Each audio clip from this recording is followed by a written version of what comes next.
Andrei Chikatilo confessed to 56 murders when he was eventually caught in 1990. The brutal killer preyed on children and young vagrants, eating intimate parts of their bodies. Andrei Romanovich Chikatilo was born on October 16, 1936, in Yabloknoye, a village in the heart of rural Ukraine, within the USSR. During the 1930s, the Ukraine was known as the breadbasket of the Soviet Union, and the policies of communism, realized through Stalin's enforcement of agricultural collectivization, caused widespread hardship within the country, leading eventually to a famine that decimated the population. At the time of his birth, the effects of the famine were still widely felt, and his early childhood was influenced by the deprivation, made worse still when the USSR entered the war against Germany, causing the Ukraine to be the subject of sustained bombing raids.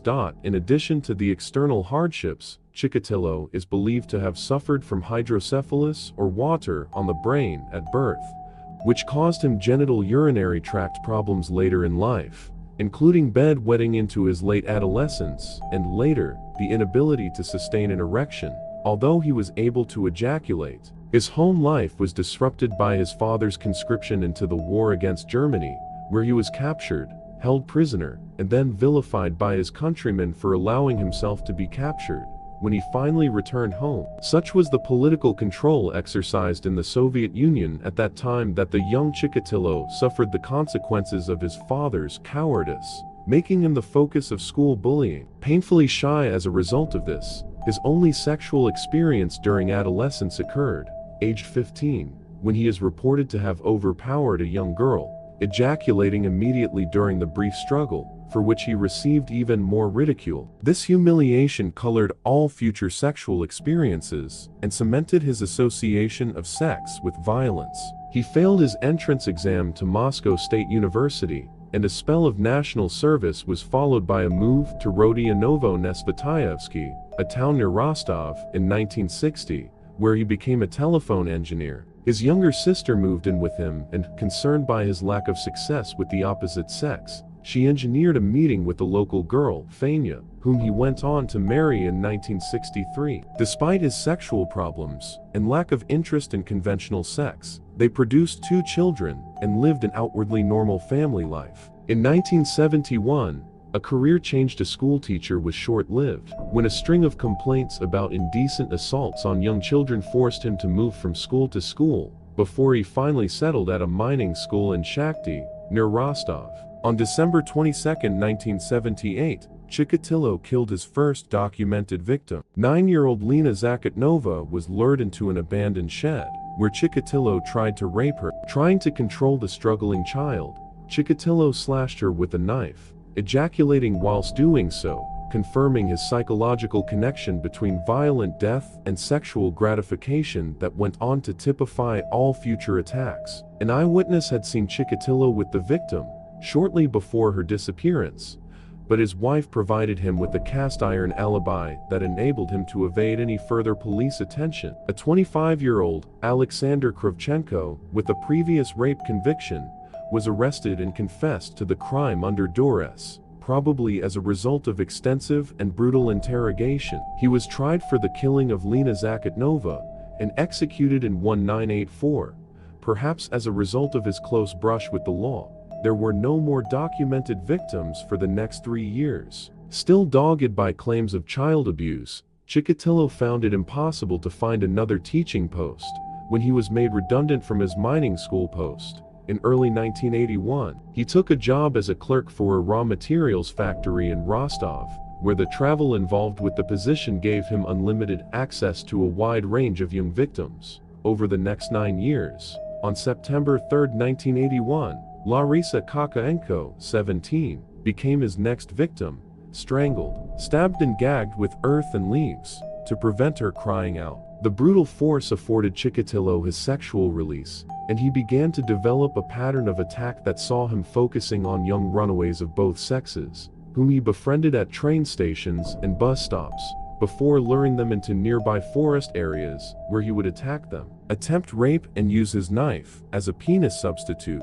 to mutilate them. In a number of cases, he ate the sexual organs, or removed other body parts, such as the tips of their noses or tongues. In the earliest cases, the common pattern was to inflict damage to the eye area, slashing across the sockets and removing the eyeballs in many cases, an act which Chikatilo later attributed to a belief that his victims kept an imprint of his face in their eyes, even after death. At this time, serial killers were a virtually unknown phenomenon in the Soviet Union, whether as a result of suppression of information or wider cultural differences between Soviet and Western societies. Evidence of serial killing or child abuse was often suppressed by state-controlled media in the interests of public order. The eye mutilation was a modus operandi distinct enough to allow for other cases to be linked.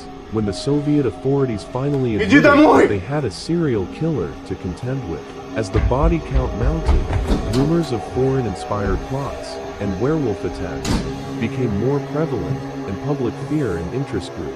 Despite the lack of any media coverage. In 1983, Moscow detective Major Mikhail Fedosov was seconded to Rostov to assume control of the investigation. He recognized that a serial killer might be on the loose, and assigned a specialist forensic analyst, Viktor Burakov, to head the investigation in the Shakhty area. The investigation centered on known sex offenders and the mentally ill, but such were the interrogation methods of the local police that they regularly solicited false confessions from prisoners, leaving Burakov skeptical of the majority of these confessions. Progress was slow, especially as, at that stage, not all of the victims' bodies had been discovered, so the true body count was unknown to the police. With each body, the forensic evidence mounted, and police were convinced that the killer had the blood type AB, as evidenced by the semen samples collected from a number of crime scenes. Samples of identical gray hair were also retrieved. When a further 15 victims were added during the course of 1984, police efforts were increased drastically, and they mounted massive surveillance operations that canvassed most local transport hubs. Chikatilo was arrested for behaving suspiciously at a bus station at this time, but again avoided suspicion on the murder charges, as his blood type did not match the suspect profile, but he was imprisoned for 3 months for a number of minor outstanding offenses. What was not realized at the time was that Chikatilo's actual blood type, type A, was different to the type found in his other bodily fluids type AB, as he was a member of a minority group known as non-secretors, whose blood type cannot be inferred by anything other than a blood sample. As police only had a sample of semen, and not blood, from the crime scenes, Chikatilo was able to escape suspicion of murder. Today's sophisticated DNA techniques are not subject to the same fallibility.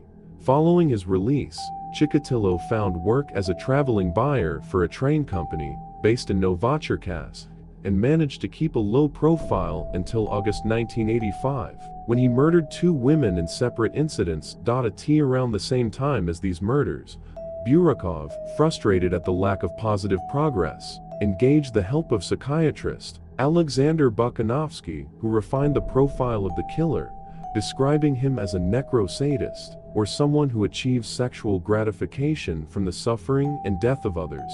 Bukanovsky also placed the killer's age as between 45 and 50, significantly older than had been believed up to that point. Desperate to catch the killer, Burakov even interviewed a serial killer, Anatoly Slivko, shortly before his execution, in an attempt to gain some insight into his elusive serial killer. Coinciding with this attempt to understand the mind of the killer, attacks seemed to dry up, and police suspected that their target might have stopped killing, been incarcerated for other crimes, or died. However, early in 1988, Chikatilo again resumed his killing, the majority occurring away from the Rostov area, and victims were no longer taken from local public transport outlets. As police surveillance of these areas continued, over the next 2 years, the body count increased by a further 19 victims, and it appeared that the killer was taking increasing risks, focusing primarily on young boys, and often killing in public places where the risk of detection was far higher. The recently unfettered media of Gorbachev's Glasnost Society placed enormous public pressure on police forces to catch the killer,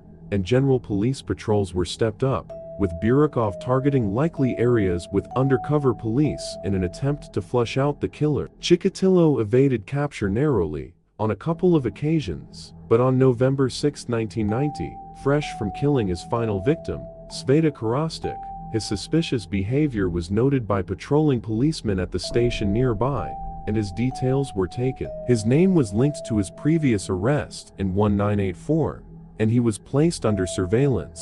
In 1963, Chikatilo married a woman to whom he was introduced by his younger sister. The couple had a son and daughter. Chikatilo later claimed that his marital sex life was minimal, and that, after his wife understood that he was unable to maintain an erection, he and his wife agreed that in order that she could conceive, he would ejaculate externally and push his semen inside her vagina with his fingers. In 1965, their daughter Ludmila was born, followed by son Yuri in 1969. In 1971, Chikatilo completed a correspondence course in Russian literature and obtained his degree in the subject from Rostov University. Chikatilo began his career as a teacher of Russian language and literature in Novoshakhtinsk. His career as a teacher ended in March 1981 after several complaints of child molestation against pupils of both sexes. Chikatilo eventually took a job as a supply clerk for a factory. In September 1978,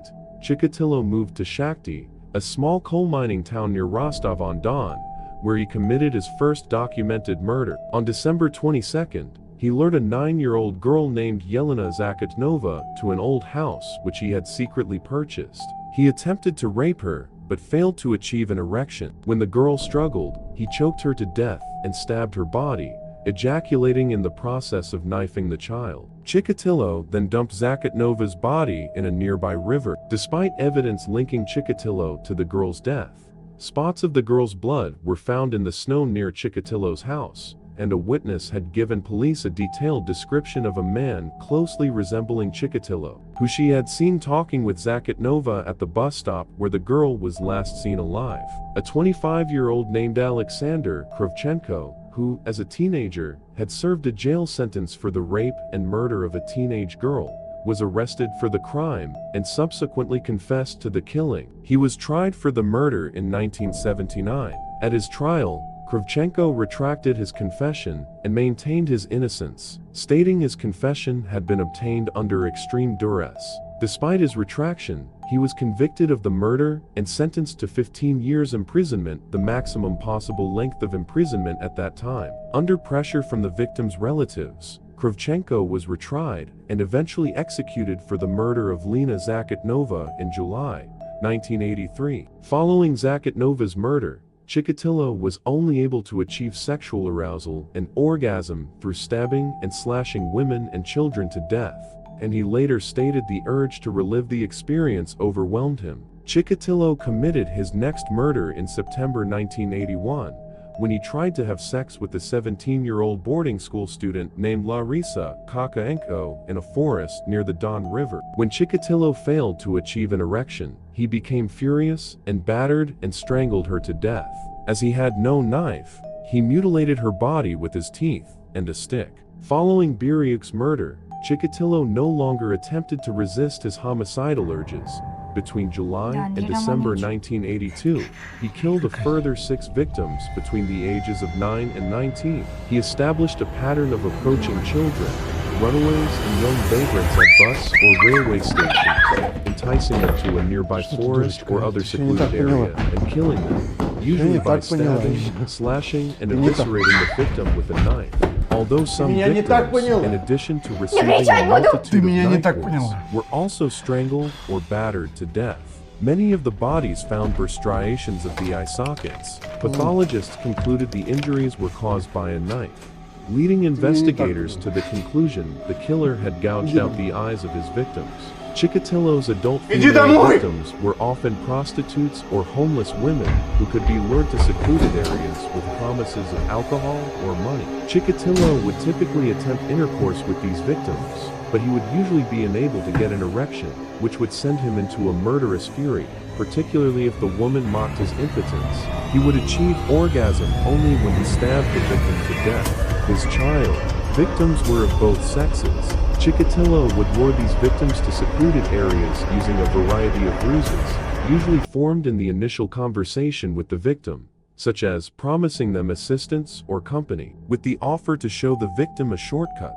a chance to view rare stamps, films or coins, or with an offer of food or candy. He would usually overpower these victims once they were alone, tie their hands behind their backs with a length of rope, and then proceed to kill them. Chikatilo did not kill again until June 1983, but he had killed 5 more times before September. The accumulation of bodies and the similarities between the pattern of wounds inflicted on the victims forced the Soviet authorities to acknowledge a serial killer was on the loose. On September 6, 1983, the public prosecutor of the SSR formally linked 6 of the murders thus far committed to the same killer. A Moscow police team, headed by Major Mikhail Fedosov, was sent to Rostov-on-Don to direct the investigation. Fedosov centered the investigations around Shakti and assigned a specialist forensic analyst, Viktor Burakov, to head the investigation. Due to the sheer savagery of the murders, much of the police effort concentrated on mentally ill citizens, homosexuals, known pedophiles, and sex offenders, slowly working through all that were known and eliminating them from the inquiry. A number of young men confessed to the murders, although they were usually mentally handicapped youths who had admitted to the crimes only under prolonged and often brutal interrogation. 3 known homosexuals and a convicted sex offender committed suicide as a result of the investigators' heavy-handed tactics. But as police obtained confessions from suspects, bodies continued to be discovered, proving the suspects who had previously confessed could not be the killer the police were seeking. In October 1983, Chikatilo killed a 19-year-old prostitute, and in December a 14-year-old schoolboy named Sergei Markov. In January and February 1984, Chikatilo killed 2 women in Rostov's Aviators Park. On March 24th, he lured a 10-year-old boy named Dmitry Tashnikov away from a stamp kiosk in Novoshakhtinsk. While walking with the boy, Chikatilo was seen by several witnesses who were able to give investigators a detailed description of the killer. When Tashnikov's body was found 3 days later, police also found a footprint of the killer and semen and saliva samples on the victim's clothing. On May 25, Chikatilo killed a young woman, Tatiana Petrosian, and her 11-year-old daughter, Svetlana, in woodland outside Shakti. Petrosian had known Chikatilo for several years prior to her murder. By July 19, he had killed 3 further young women between the ages of 19 and 22, and a 13-year-old boy. Taking into consideration the monstrous crimes he committed, this court has no alternative but to impose the only sentence that he deserves. I therefore sentence him to death. On January 4, 1994, Russian President Boris Yeltsin refused a last-ditch appeal for clemency. On February 14, Chikatilo was taken to a soundproofed room in Novocherkassk prison and executed by a single gunshot behind the right ear. Thanks for watching the video. Write your thoughts in the comments. Don't forget to subscribe to the channel. See you in the new issue.